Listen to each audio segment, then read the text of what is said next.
নমস্কার বন্ধুরা, মনের সংসারের আরেকটি পর্বে তোমাদের অনেক স্বাগত। চলো আজ তাহলে তোমাদের আমি কারি চাওয়াল বানানো দেখিয়ে দিই, যেটা আমার খুবই পছন্দের। দেরাদুনে থাকাকালীন উত্তরাখণ্ডের একটা কাকিমার কাছ থেকে আমার এটা শেখা। প্রথমেই আমি 150 গ্রাম মতো দই নিয়ে নিয়েছি। তাতে দিয়ে দেব 4 চামচ মতো বেসন। একটু জোয়ান দিয়ে দাও হাতে একটু স্ম্যাশ করে। তারপরে আস্তে আস্তে গুঁড়ো মশলা দিতে থাকো। গুঁড়ো মশলার মধ্যে তোমরা তো সবাই জানো, ধনে, জিরে, লঙ্কা গুঁড়ো, লবণ, হলুদ আর একটু অল্প পরিমাণে গরম মশলা। এবার জল দিয়ে অল্প অল্প করে জল দিয়ে আস্তে আস্তে এটা একটা লিকুইড ব্যাটার টাইপের তৈরি করে নাও। সেমি গ্রেভি টাইপের তৈরি করতে হবে এটাকে। আর বন্ধুরা দেখো, এখানে আমার গ্রেভিটা কিন্তু রেডি হয়ে গেছে। এতে আমি একটা কাঁচা লঙ্কা দিয়ে দিলাম। তোমরা চাইলে তোমাদের স্বাদ অনুসারে 1-2টো লঙ্কা তোমরা বেশি দিতেই পারো। লবণটা অল্প চেক করে নিও, সবার তো টেস্ট একটু আলাদা হয়। এবার আমি গ্যাস ওভেন অন করে এটা ফোটার জন্য বসিয়ে দিলাম। মাঝে মাঝে কিন্তু অবশ্যই তোমরা একটু নাড়িয়ে নিও, যাতে নিচে না বসে যায়। আর অন্যদিকে চলো আমরা বড়াগুলো ভাজার জন্য ব্যাটারটা রেডি করে নিই। আমি 1 কাপ বেসন নিয়ে নিয়েছি। বেসনের মধ্যে ওই আগের মতোই সমস্ত গুঁড়ো মশলা মিশিয়ে দাও। ধনে, জিরে, লঙ্কা, হলুদ আর অল্প গরম মশলা আর জোয়ান তো থাকবেই। তার সাথে আমি একটু কারি পাতা অ্যাড করেছি আর অল্প খাবার সোডা আর হিং, এই সবগুলো অ্যাড করে নিয়ে ভালো করে বড়াগুলো ভেজে নাও। এতেও কিন্তু তোমরা লবণটা নিজেদের টেস্ট অনুযায়ী অ্যাডজাস্ট করে নিও। আর এদিকে সুন্দরভাবে দেখো আমার বড়া ভাজাগুলো রেডি হয়ে গেছে। আর গ্রেভিটাও ফুটে যাবার পরে আমি বন্ধ করে দিয়েছিলাম।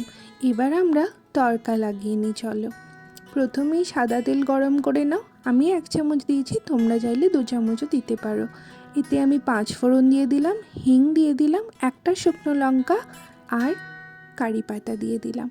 ওইগুলো ভাজা হয়ে যাবার পরে তারপরে তোমরা রসুন ফোড়ন দিয়ে দাও। রসুনটাকেও ভালো করে ভাজা ভাজা করে নেবার পরে পেঁয়াজ দিয়ে দিতে হবে।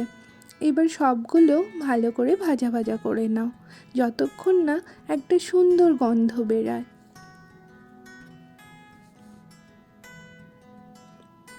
কাঁচা লঙ্কাও দিয়ে দিয়েছিলাম। ভাজা হয়ে যাবার পরে লাস্টে আমি আদাটা দিয়ে দিলাম। আদা কুচিটা যাতে পুড়ে না যায় সেদিকে লক্ষ্য রেখে সুন্দরভাবে এটা ভাজা ভাজা করে নাও কম আছে। আমি একটু কালারের জন্য কাশ্মীরি লঙ্কার গুঁড়ো দিয়ে দিলাম। এতে কিন্তু ঝাল হবে না আর কালারটাও খুব সুন্দর হবে। সুন্দরভাবে গন্ধ ওঠার পরে ভাজা ভাজা হয়ে যাবার পরে আমি তরকাটা জাস্ট গ্রেভিতে মিশিয়ে দিলাম। তারপরে আমি ওভেনটাকে অন করে দিয়েছিলাম।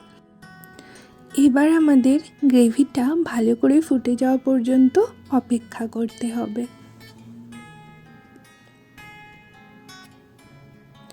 দেখো গ্রেভিটা এখানে ফুটতে শুরু করে দিয়েছে। এবার আমরা ভেজে রাখা বড়াগুলো এতে মিশিয়ে দিলাম। ভালো করে নাড়াচাড়া করে নাও, কারণ বড়াতে এমনি গ্রেভি টেনে নেবে।